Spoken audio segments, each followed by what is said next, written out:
के शुक्ला और आप देख रहे हैं खबर फॉर इंडिया। आज हम जिस हस्ती को आपके सामने लेकर आ रहे हैं वो काफ़ी चर्चित है। नाम है अमिताभ ठाकुर। भारतीय पुलिस सेवा के अधिकारी रह चुके हैं और उनको जबरिया रिटायर किया गया है। फिलहाल वो राजनीति की दुनिया में अपना कदम रखने जा रहे हैं। इन्हीं मुद्दों पर आज हम उनके साथ चर्चा करेंगे और इस दौरान आप जो लाइव कमेंट में हमसे जो सवाल पूछेंगे हम उन सवालों के जवाब भी अमिताभ ठाकुर से जानने का प्रयास करेंगे। तो चलते हैं सीधा अमिताभ ठाकुर के पास। आपका स्वागत है खबर फॉर इंडिया पर। जी, सबसे पहले तो हम आपको एक बधाई देते हैं कि आपके रूप में एक नया नेता जो है उत्तर प्रदेश को मिलने वाला है या फिर एक ऐसे समाज को मिलने वाला है। तो सर, सबसे पहला सवाल हमारा ये है कि ये अधिकार सेना जो आपने बनाया है, क्या ये आगे चल करके एक राजनीतिक पार्टी का रूप लेगी? बहुत संभव है कि ये राजनीतिक पार्टी बने, ये भी संभव है कि ये सामाजिक कार्य करते रहे। एक तीसरी संभावना यह भी है कि अधिकार सेना जो है वो सामाजिक रूप से सक्रिय रहे और जो नई राजनीतिक पार्टी बन जाए। इसी तरह से हम लोगों ने इस क्षेत्र में प्रयास शुरू किए हैं। तो हमारे साथ लोग आ रहे हैं, लोग अपनी बात कह रहे हैं, उसमें भी मेरे साथ साथी हैं, उनके साथ एक साथ मंतव्य करके विचार करके किसी रूप में आगे ढलेगा उस रूप में हमको ले जाएंगे। जी, अमिताभ ठाकुर के स्मार्ट पुलिसिंग का तरीका तो हमने देखा हुआ है कि स्मार्ट पुलिसिंग क्या होती है। जितना हम जानते हैं, आप जहाँ पर भी रहे शुरू से लेकर अभी तक, बेशक आपके नाम के साथ जबरिया रिटायर का टैग लग चुका है, लेकिन आपकी नज़र में स्मार्ट पॉलिटिक्स क्या होगी? मैं कोशिश करूँगा कि जो जेन्युइन पॉलिटिक्स है वो किया जा सके। मैं कोशिश करूँगा कि जिन बातों को लेकर मैं मेरे प्रकार से संघर्ष किया है, लंबे समय तक संघर्ष किया, उसका खामियाजा भुगता। तमाम चीज़ों को लोग कहते हैं कि आप मेरे लिए इस प्रकार से हम आपको फॉलो करते हैं, आपको देखते हैं, तो फॉलो कर रहे हैं, देख रहे हैं, तो मेरे इन कार्यों का कारण देख रहे हैं कि उन्हें अच्छा लगता है। तो उन कार्यों से मैं बना रहूँगा, इसलिए मैं बनना चाहूँगा। यह नहीं चाहूँगा कि 2-4 लोग मिलने के लिए या फिर जो भी आकर्षण के लिए मैं जुड़ा रहा उसको खारिज कर दूँ, उनको समाप्त कर दूँ, उनको बर्बाद कर दूँ। तो स्मार्ट पॉलिटिक्स हो न हो, लेकिन जेन्युइन पॉलिटिक्स को जरूर करना चाहूँगा और मैं कोशिश करूँगा कि ईमान के साथ अपने काम करूँ। अमिताभ जी, आपने एक बड़ा ऐलान किया है कि आप सीएम योगी के खिलाफ चुनाव लड़ेंगे, चाहे वो जहाँ से चुनाव लड़ें। और यहाँ पे एक सवाल ये बनता है कि जैसे कि आप भी जानते हैं, वहाँ पर एक दूसरा भी तरीका है सीएम बनने का, जिसको आप एमएलसी बोलते हैं। अगर मान लीजिए कि वो चुनाव नहीं लड़ते हैं और दूसरे तरीके से सीएम के पद पे आते हैं, उस स्थिति में आप अपना मुख्य विपक्षी किसे मान रहे हैं? देखिए, मैंने जब अपनी शुरुआत की थी, अपनी बात कही कि मैंने यही कहा था कि योगी आदित्यनाथ के विरुद्ध मैं चुनाव लड़ूंगा जहाँ से भी लड़ेंगे। और उस समय तो मैंने यही पूछा था यदि वह चुनाव नहीं लड़ेंगे तो मैं चुनाव नहीं लड़ूंगा। अब इस बात को लेकर अभी भी मैं निश्चित रूप से मैंने कोई मंतव्य नहीं बनाया है कि उसके बाद भी अभी तक मैं अपने आप को सीजन जो है डिविजनल पॉलिटिशियन नहीं समझ पा रहा हूँ। और प्रधानतया मैं अपने आप को सामाजिक कार्यकर्ता और एक्टिविस्ट मानता हूँ। धीरे धीरे अब हमसे तरह के लोग मुझे हैं जो कह रहे हैं ठीक है वही तो मत लड़िए, अगर मान लो शुरू में मेरे मुताबिक मत लड़िए। मैंने भी शुरुआत में यही सोचा था, लेकिन कई लोग कह रहे हैं कि जब आप चुनाव लड़ रहे हैं अभी आपको विधानसभा जाना चाहिए। एक ही संख्या जो मेरे साथ 50 लोग जो हैं या उनकी संख्या में बढ़ रहे हैं लोग, उनकी अपने मन से जाहिर कर रहे हैं। तो इन बातों से विचार करके स्थिति देख के, क्योंकि एक सीजन पॉलिटिशियन है, एक पार्टी का पॉलिटिशियन और एक व्यक्ति जो सोचता है कि वो पॉलिटिक्स में कुछ अच्छा कर सकता है, दोनों के हालात जानते हैं। इन सबों को देखते हुए मैं निर्णय लूँगा कि मैं कहीं और से चुनाव लड़ूंगा न लड़ूँ। नहीं, देखिए सर, ये आपने बिल्कुल सही बात कहा कि एक प्रोफेशनल पॉलिटिक्स में और एक आम आदमी में, एक सामाजिक कार्यकर्ता में अंतर होता है। लेकिन अगर अरविंद केजरीवाल जैसे अधिकारियों पर नजर डालें तो ये तो कोई प्रोफेशनल थे नहीं। ये कहूँगा कि अरविंद केजरीवाल जी निश्चित रूप से अभी सारे लोग जो मेरी तरह लोग सर्वेंट है, है इन सारे लोगों के लिए यानी जितने भी एक्टिविस्ट हैं उसके उनके लिए एक आदर्श है। हर व्यक्ति उनका उदाहरण देता है तो नहीं देखेगा भाई आप नीति के केजरीवाल हैं, सेकंड केजरीवाल हैं, वो क्योंकि वो मापदंड हो चुके हैं, स्टैंडर्ड हो चुके हैं। और उनके प्रशंसक और उनके मिलकर दोनों इस बात से इनकार नहीं करते कि वो पहले ऐसे एक्टिविस्ट हैं, पहले ऐसे सिविल सर्वेंट हैं जो अपने पद के नेता बने, जो उन्हें किसी और की कोई मोहताज नहीं है। वो ये नहीं कहते कि हमें किसी पार्टी के प्रमुख से हमको शक्ति मिल रही है, उनकी शिकायत है। तो वो यहाँ पे सर एक सवाल, यहाँ पे आपको रोकते एक सवाल ही पूछूंगा सर कि एक उनकी साथी थी, वो भी आप IPS थी, किरण बेदी नाम है। अगर आपसे बोला जाए कि आप किरण बेदी की तरह राजनीति करेंगे या फिर अरविंद केजरीवाल की तरह, तो आप किसको बोलेंगे? अगर इन दोनों में से अगर आपको एक को बोला जाए तो आप किसको बोलेंगे कि मैं इनकी तरफ? या फिर ऐसी बात है कि यदि इन दोनों में मुझे निश्चित रूप से अरविंद केजरीवाल हर श्रेणी में हर तरह से अच्छे लगते हैं, मेरी ये मान्यता है। किरण बेदी जी में कोई कंसिस्टेंसी नहीं है, चंदन के लिए उनके समर्थन नहीं है। वो पहले अफसर हैं और बाद में एक्टिविस्ट है और उसके बहुत बाद में नेता है। बिल्कुल अरविंद केजरीवाल निश्चित रूप से जेन्युइन एक्टिविस्ट है, इसमें कोई शक नहीं है और वो लंबे समय से नेता रहे हैं।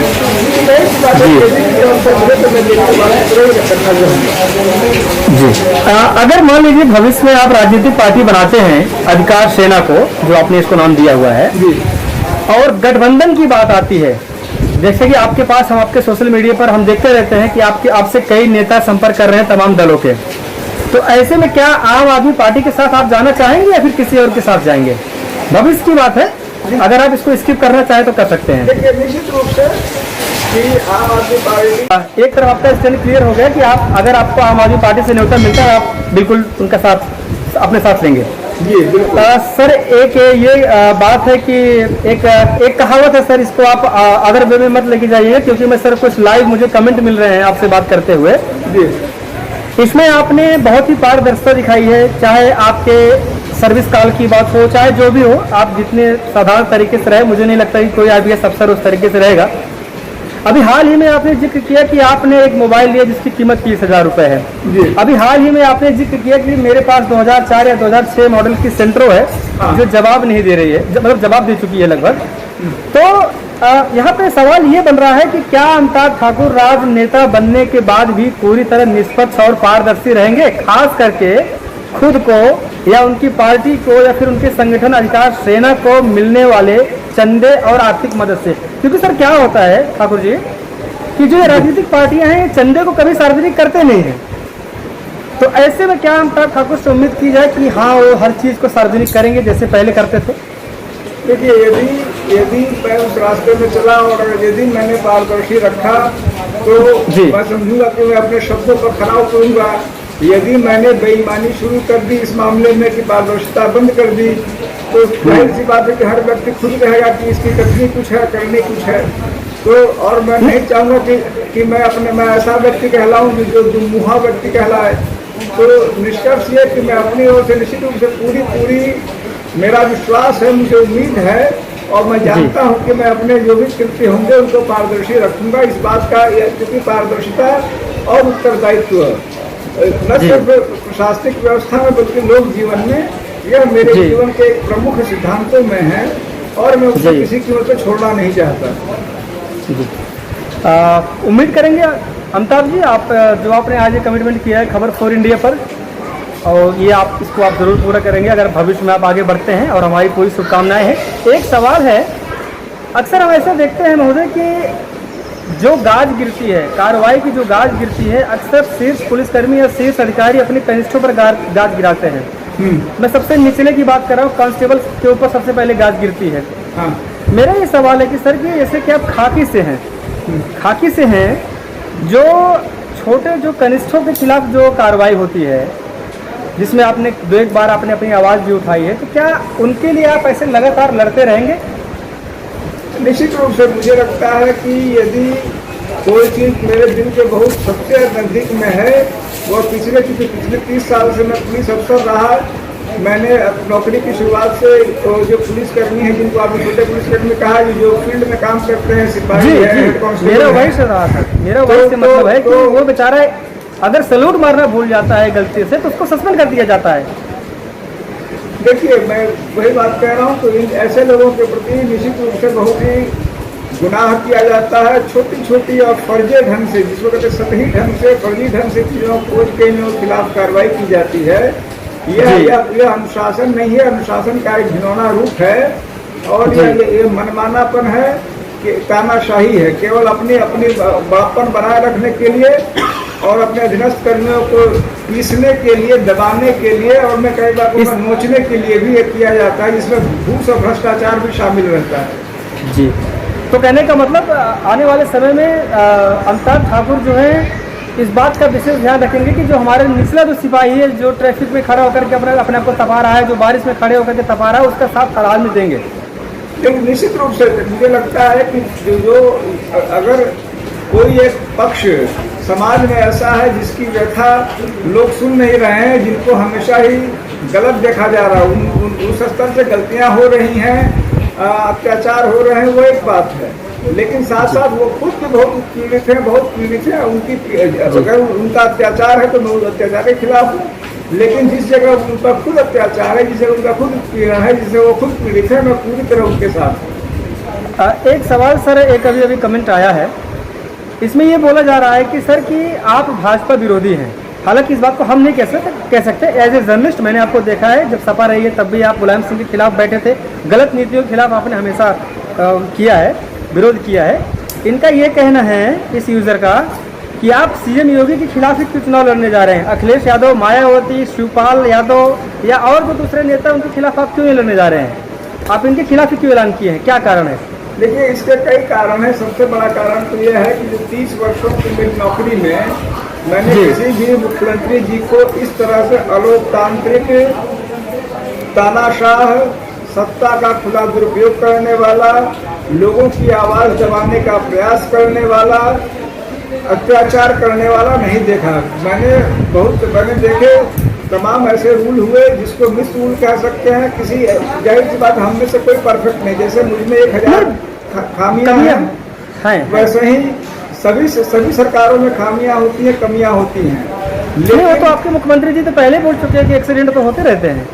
लेकिन योगी जी में यह है कि अगर आप अखिलेश की शिकायत कर देते, सुन लेते थे, मायावती को सख्त प्रशासक कहते थे, लेकिन वह भी जो है उन्होंने भी कभी मीडिया को दबाया नहीं। मुझे नहीं याद है कि मीडिया कर्मी के खिलाफ FIR हुआ हो, लेकिन योगी जी ने जैसे शोले फिल्म में धर्मेंद्र ने कहा था, चुन चुन के मारूंगा, जो उसमें वीरू बना हुआ था। वीरू की भूमिका में जो है यह सरकार पत्रकारों को ही, उसने तो गुंडों को चुन चुन के मारा था, इन्होंने पत्रकारों और एक्टिविस्टों को चुन चुन के मारा। ये लास्ट में मेरा सवाल था, लेकिन आपने पहले ही कर दिया। सवाल पे मैं आऊँगा बाद में इस पे। एक सर ये है कि आपने आशंका जाहिर की है कि आपको योगी सरकार फर्जी मुकदमे में फंसा सकती है। तो अगर आपके पास ऐसी कोई सूचना जिसमें आपको फंसा सकती है, अगर आप उसको हमारे दर्शकों से साझा करना चाहें तो बड़ा अच्छा लगेगा।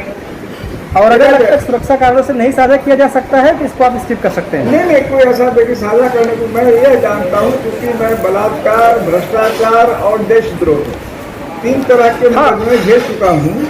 तो मैं ये जानता हूँ कि चूंकि सरकारें और सरकार में बैठे सरकार के पिट्ठू, ये मैं पिट्ठू शब्द का ही प्रयोग कर रहा हूँ, सरकार के पिट्ठू इतना नीचे गिर जाते हैं कि अपने आका के कहने पे वो कुछ भी कभी भी किसी भी तरह कर सकते हैं।